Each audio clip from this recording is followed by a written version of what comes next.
defeat. It wants to impose a humiliating defeat, because the only obstacle to confront this is resistance on Palestine, especially on the territories of Gaza, which is standing with perseverance.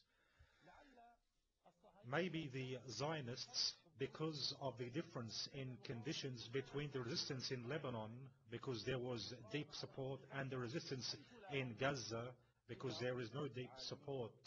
There is no support except the support of God and the Ummah. But the enemy tried to use the territories of Gaza, tried to show that they could use Gaza to show their military might, to bring back a reputation to this army which was defeated. They tried to use Gaza to actually show their military might. So this is a battle of showing military strength, a fight or a war to impose a defeat on our people. They believed that we were the weakest, but they were surprised. The Zionists were surprised by the resistance in Gaza. Be sure, all our supporters and loved ones in the Arab and Islamic world and in the free world as well, be sure that the resistance in Gaza is in its best situation. It will always be in a stable, good situation, and the resistance will be victorious. The resistance was able to absorb the strike of the enemy and then take the initiative. And every day, day by day, we are seeing surprises from the Palestinian resistance. Just less than 2 hours ago, we struck the airbase of Balnachim, which is 50 kilometers away from the Gaza Strip. These booby traps, these attacks, surprises to the Zionist soldiers, the killing of the Israeli soldiers is a heroic battle on the territories of Gaza. You heroes of Gaza, you heroes of the resistance, you Al-Qassam brigades, all Palestinian military brigades, with your sacrifices, with your heroics, with your defense, you have reminded us of the heroism of Badr and Al-Khandaq, Al-Qadisiyah and Yarmouk, Ain Jalut. You reminded us of the sacrifices of the colleagues or the friends of the Prophet. You remind us of the sacrifices of the great ones in our Ummah. Gaza is now holy. I pay tribute to Gaza, holy people of Palestine, the great people of Palestine and the people of Gaza.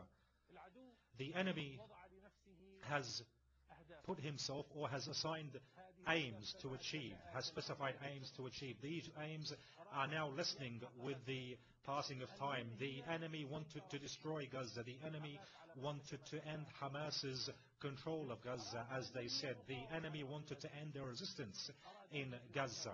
It wanted to stop the rockets from being launched. The enemy wanted to impose new facts on the ground which open the road to plans to destroy and get rid of the cause, Palestinian cause.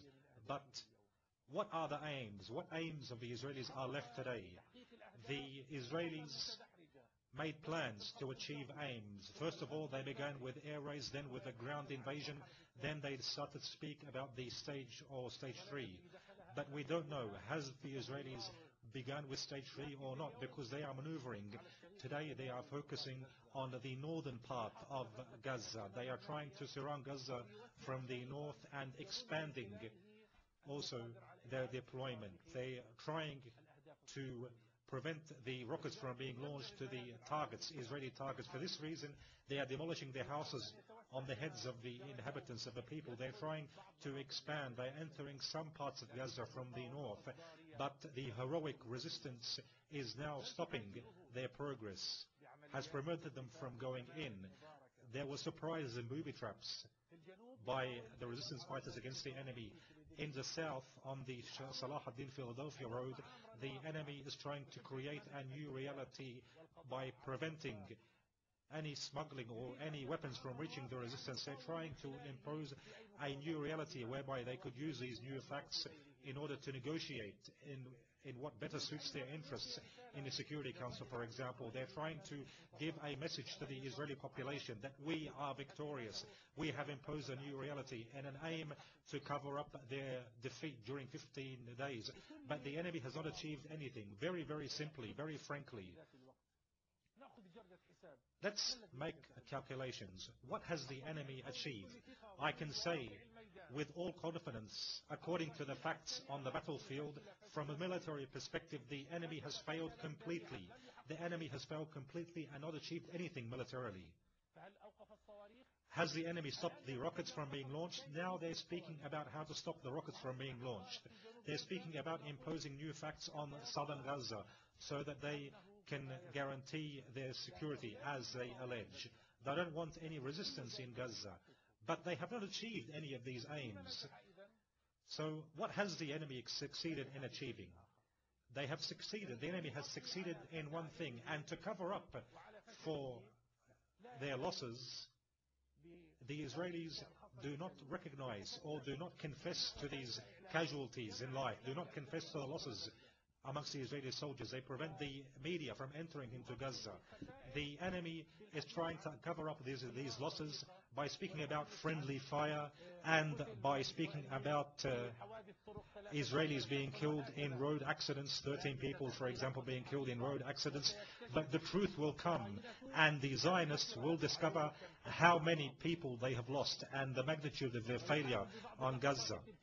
And they're trying in some pictures to trick the people, to trick the world, and show that they've entered deep into the territory of Gaza. These are fabricated images, and we know what the aim of this is.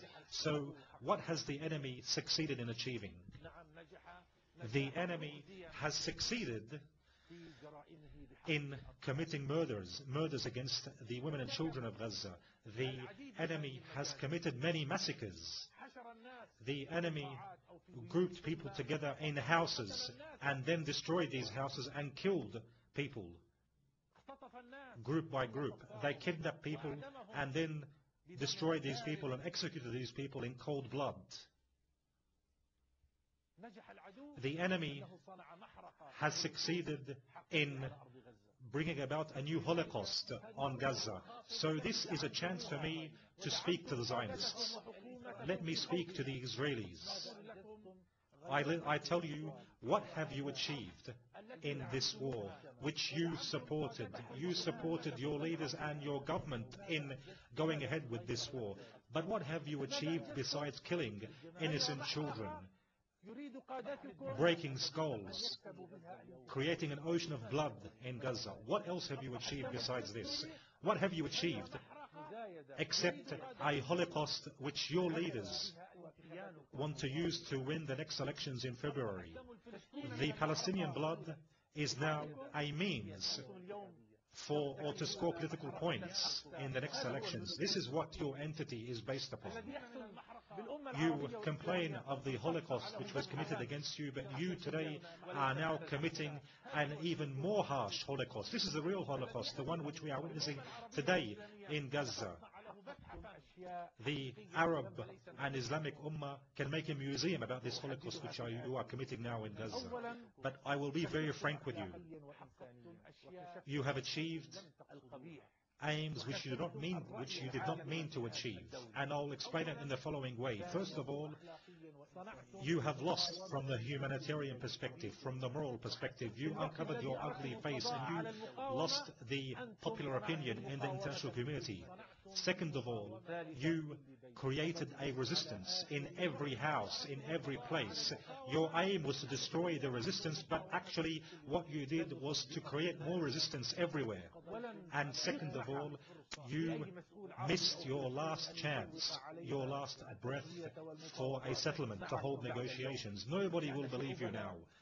And nobody will listen to you. No Arab or Palestinian official now will be able to speak about negotiations with you after this, because our people do not trust you anymore. Our people have become fed up of these negotiations.